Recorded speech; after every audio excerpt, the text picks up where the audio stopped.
Hello students. तो हम अपने टॉपिक को आगे लेकर चलते हैं। कल हमने ठोसों का वर्गीकरण देख लिया था। हमने ठोसों को दो भागों में बांटा था। ठोस दो प्रकार के थे, एक क्रिस्टलीय और अक्रिस्टलीय, और उनमें क्या अंतर है वो भी हमने समझ लिया था। आगे चलते हैं क्रिस्टलीय ठोसों का वर्गीकरण, यानी कि अब क्रिस्टलीय ठोसों को पढ़ेंगे, डिटेल में पढ़ेंगे कि ये कितने प्रकार के होते हैं और किस आधार पर इनको बांटा गया है। तो हमारा नेक्स्ट टॉपिक है क्रिस्टलीय ठोसों का वर्गीकरण। इन क्रिस्टलीय ठोसों को इनके अंतराण्विक बल होते हैं, यानी कि आयन या परमाणु के या अणुओं के जो मध्य बल लगते हैं, उन बलों के आधार पर इनको बांटा गया है और ये चार प्रकार के होते हैं। इनमें से हम पहला लेकर चलते हैं आणविक ठोस। आणविक ठोस देखते हैं। इन ठोसों में जो अवयवी कण होते हैं वो अणु होते हैं, यानी कि यहाँ पर जो ये ठोस होंगे इनमें अणु होते हैं। अब ये अणु भी, इनके मध्य भी कई प्रकार के बल लगते हैं। इनको भी फिर से आणविक ठोसों को तीन भागों में बांटा गया है। तो इस आणविक ठोस को तीन भागों में बांटा गया है। उसमें से पहला जो प्रकार है वो है अध्रुवीय आणविक ठोस। जो आणविक ठोस है इसको तीन भागों में बांटा गया। पहला अध्रुवीय आणविक ठोस, दूसरा ध्रुवीय आणविक ठोस, तीसरा हाइड्रोजन आबंधित आणविक ठोस। पहला लेके चलते हैं अध्रुवीय आणविक ठोस। इन ठोसों में जो अणु होते हैं वो बहुत ही दुर्बल बंधों से, यानी कि जो लंदन बल होते हैं उनके द्वारा जुड़े होते हैं और इनके गलनांक बहुत ही कम होते हैं। ये मुलायम ठोस भी होते हैं, लेकिन मुलायम ठोस होते हैं और सामान्य तापदाब पर, कमरे के तापदाब पर ये या तो द्रव होते हैं या गैस होते हैं, जैसे हाइड्रोजन, क्लोरीन, आयोडीन, ये आदि इसके एग्जाम्पल है। दूसरा लेते हैं ध्रुवीय आणविक ठोस। ये जो ठोस होते हैं इनके मध्य द्विध्रुव द्विध्रुव बल होता है। ये लंदन बल से कुछ ज़्यादा प्रबल होता है, लेकिन ये भी सामान्य तापदाब पर द्रव होते हैं, गैस होते हैं, और ये विद्युत के कुचालक होते हैं। इनके एग्जाम्पल है SO2 और NH3। ये ठोस होते हैं, तो इस अवस्था में सामान्य तापदाब पर इनको देखा जाएगा। तीसरा है हाइड्रोजन आबंधित आणविक ठोस।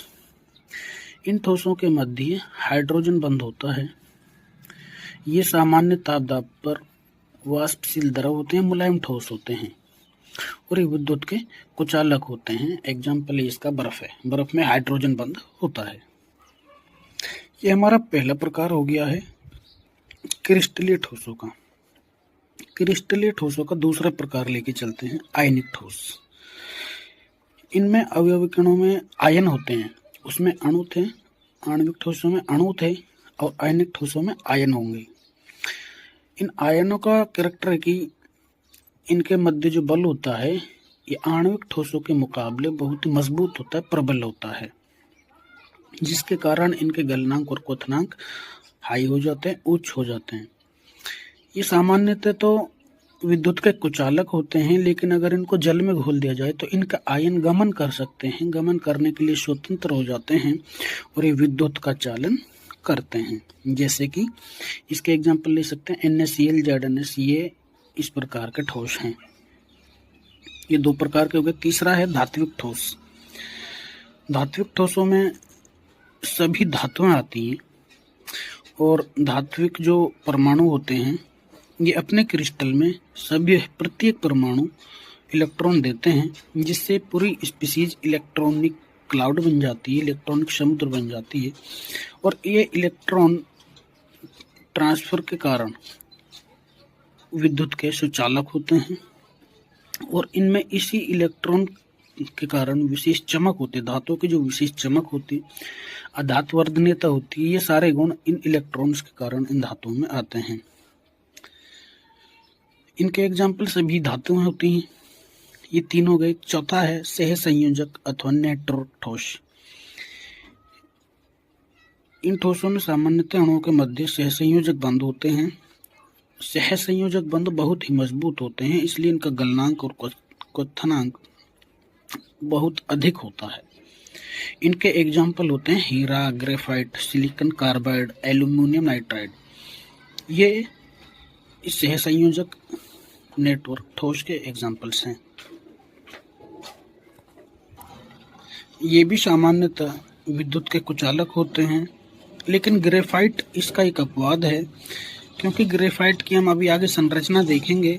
संरचना में हमें पता चलेगा कि कार्बन जो होता है यहाँ पे 3 बॉन्ड बनाता है, लेकिन संयोजकता इसकी 4 होती है। तो एक इलेक्ट्रॉन फ्री होता है, जिसमें इलेक्ट्रॉन फ्री होने के कारण गमन करने के लिए स्वतंत्र होता है और विद्युत का चालन करता है। दूसरा, एक ग्रेफाइट का जो बहुत ज़्यादा उपयोग होता है, ये परतों के रूप में होता है और फिसल सकता है, तो चिकनाई के रूप में इसको बहुत ज़्यादा यूज़ किया जाता है। यहाँ पे आपको हमने दिखाया है कि यहाँ पे ग्रेफाइट की संरचना है। इसमें देखते हैं कि ये एक कार्बन है, तो इसकी 3 संयोजकता है, जबकि कार्बन की संयोजक यहाँ पे 3 बॉन्ड बना रहा है। एक कार्बन 3 बॉन्ड बना रहा है, लेकिन इसके पास 4 इलेक्ट्रॉन होते हैं, जिसके कारण एक इलेक्ट्रॉन फ्री हो जाता है और ये विद्युत का चालन कर पाता है। ये स्ट्रक्चर में इसकी लंबाई दी गई है। फर्स्ट लेयर सेकंड लेयर के मध्य की जो दूरी होती है 340 पिकोमीटर होती है, और एक से दूसरे कार्बन की जो मध्य की दूरी होती है 141.5 पिकोमीटर होती है। इसको याद रखेंगे, ये पूछा जा सकता है। तो ये हमारे क्रिस्टल जालक, ये हमारे क्रिस्टलीय ठोसों का वर्गीकरण हो गया कि इसमें 4 प्रकार के ठोसों में बांटा गया। क्रिस्टलीय ठोसों को 4 भागों में बांटा गया, जो हमने पढ़ लिए हैं। इस चैप्टर में अगला टॉपिक है एक क्रिस्टल जालक। किसे कहते हैं? क्रिस्टल जालक होता है जब किसी भी क्रिस्टल के जो अवयवी कण होते हैं, जो अवयवी कणों को हम एक त्रिविम व्यवस्था को एक आरेख के रूप में, ग्राफ आरेख के रूप में दिखाते हैं, जिसमें प्रत्येक जो बिंदु होता है वो एक अवयवी कण को दर्शाएगा। तो इस प्रकार जो हमें एक व्यवस्था प्राप्त होती है, एक चित्र प्राप्त होता है, वो ही क्रिस्टल जालक होता है। एक क्रिस्टल का एक ये जालक होता है। अब ये जालक होता है, इसके कुछ कैरेक्टर होते हैं, इसके कुछ क्या क्या पॉइंट होते हैं। इसमें मुख्यतः 3 पॉइंट होते हैं। जालक में जो प्रत्येक बिंदु होता है, जैसे यहाँ पे दिखाया गया, ये बिंदु है, ये बिंदु, ये सारे बिंदु हैं, ये सारे पॉइंट्स हैं।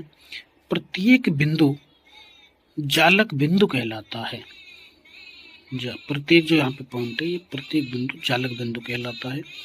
दूसरा पॉइंट, इसमें क्रिस्टल में प्रत्येक बिंदु एक अवयवी कण को, या तो जैसे ये एक पॉइंट है, ये सारे पॉइंट्स हैं, इनमें एक प्रत्येक पॉइंट एक अवयवी कण को दर्शाता है। इनमें एक यहाँ पे एक अवयवी कण होता है। ये 2 पॉइंट हो गए। तीसरा, जालक बिंदुओं को सीधी रेखाओं, जैसे यहाँ पे सीधी रेखाओं के द्वारा इनको जोड़ा गया है और इससे प्राप्त एक ज्यामिति प्राप्त होती है, जिससे हम इस क्रिस्टल जालक को व्यक्त कर सकें, दिखा सकें। तो ये होता क्रिस्टल जालक होता है। क्रिस्टल जालक के जो ये मुख्य 3 पॉइंट हैं, हमने ये भी डिस्कस कर लिए हैं। आपको आई होप कि आपको ये समझ आया होगा। ये हमने यहाँ पे दिखाया गया बना करके, अपनों को एक क्रिस्टल जालक का यहाँ पे हमने एक चित्र दिखाया है बना करके, जो बहुत ही अच्छे से आपको समझ में आ रहा होगा। यहाँ पे प्रत्येक पॉइंट को हमने थोड़ा डार्क करके दिखाया हुआ है, और सारे पॉइंट्स और सारे जो अणु होते हैं या परमाणु या आयन जो भी होते हैं इसमें, क्रिस्टल जालक जिस प्रकार का होगा उसमें वही होगा। तो उनको सभी को सीधी रेखाओं के द्वारा हमने जोड़ा हुआ है। इसमें अगली जो पॉइंट आता है वो तो एकक कोष्ठिका होती है। ये एकक कोष्ठिका जो ये क्रिस्टल जालक है, इस क्रिस्टल जालक की सबसे छोटी इकाई होती है एकक कोष्ठिका। और बार बार जब हम एकक कोष्ठिका को जोड़ते हैं तो एक क्रिस्टल जालक बनता है, क्रिस्टल बनता है। सबसे छोटी इकाई होती है एकक कोष्ठिका के। कुछ पैरामीटर, कुछ गुण होते हैं। इसके 6 पैरामीटर होते हैं, 6 लक्षण होते हैं, 6 गुण होते हैं, 6 पैरामीटर इनको सामान्यतः हम बोलते हैं। A B C alpha beta और गामा। ये A B C alpha beta gamma क्या होते हैं ये हमें भी बताते हैं। जो ए बी सी होती हैं, जो भी हम यहाँ पे एक आपको दिखाते हैं, ये एक एकक कोष्ठिका दी गई है। इसकी जो ये विमाएं होती है, एक इस तरह से हो गई, एक ऊपर हो गई, एक इस तरफ सामने आ गई, एक्स अक्ष, वाई अक्ष और जेड अक्ष। तो इस प्रकार जो ये हैं विमाएं हैं, या इसकी जो भुजाएं हैं, ये तो ए, ये बी और ये सी। इस प्रकार ये तो ए बी सी 3 पैरामीटर तय हो गए। और अल्फा बीटा और गामा, बी और सी के मध्य का अल्फा होता है, ये कौन होता है? बी और सी के मध्य का जो कोण होता है इसको हम अल्फा बोलते हैं। सी और ए के मध्य का जो होता है इसको बीटा बोलते हैं। ए और बी के मध्य का जो होता है इसको गामा बोलते हैं। इस प्रकार ये 6 पैरामीटर एक एकक कोष्ठिका में होते हैं। एकक कोष्ठिका क्रिस्टल जालक की सबसे छोटी इकाई होती है और इसके अंदर ये 6 पैरामीटर हैं जो आपको चित्र में बहुत अच्छे से समझ में आ रहे होंगे। हम आशा करते हैं आपको बहुत अच्छे से समझ में आया होगा। एक दूसरा यहाँ पे हमें हीरा की संरचना को दिखाया है। ये 2-3 बार आप ड्रॉ करोगे, बनाओगे तो आपको हैबिट में आ जाएगा, कई बार पूछा जा सकता है। ये हीरा है और हीरे की जो ये लंबाई आपको याद रखनी होगी, इसको 1 नंबर में पूछ सकता है, इनको सही लंबाई क्या होगी, 154 पिकोमीटर होती है, इसको याद रखेंगे। इस प्रकार हमने क्रिस्टल जालक पढ़ लिया है, एकक कोष्टिका पढ़ ली है और एकक कोष्टिका के जो ये पैरामीटर हैं ये हमने पढ़ लिए हैं। और हम यहाँ पे मेरे सभी जो दोस्त हैं ये याद रखेंगे कि जो एकक कोष्टिका के पैरामीटर हैं, ये पैरामीटर को अच्छे से पढ़ेंगे, एनालिसिस करेंगे। अगर किसी को समझ में नहीं आया है तो मुझे कमेंट करें या मैं डिस्क्रिप्शन में नंबर दे रखा है उस पर कॉन्टैक्ट कर सकते हैं।